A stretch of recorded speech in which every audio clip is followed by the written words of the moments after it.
Welcome to Chillin' 101. We hope this video helps. In this video, I will explain how to play story mode in Jujutsu Infinite. To begin your adventure, first complete the brief tutorial that introduces you to the game's core combat and movement. Once that's done, your very first task is to roll for your innate technique. This crucial step determines your character's unique abilities and sets the foundation for your playstyle. After securing your innate technique, it's time to find your first story mission.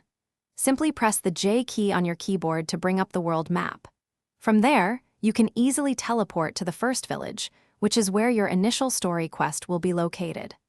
Look for an NPC, often highlighted, to accept your first assignment and officially begin your journey. As you progress, the game will guide you with clear yellow quest markers, indicating where to go next. These story missions are your primary source of experience points and are essential for leveling up your character. Each completed mission brings you closer to uncovering the full narrative and unlocking new challenges within the world. Sometimes, story quests have level requirements, creating gaps in your progression.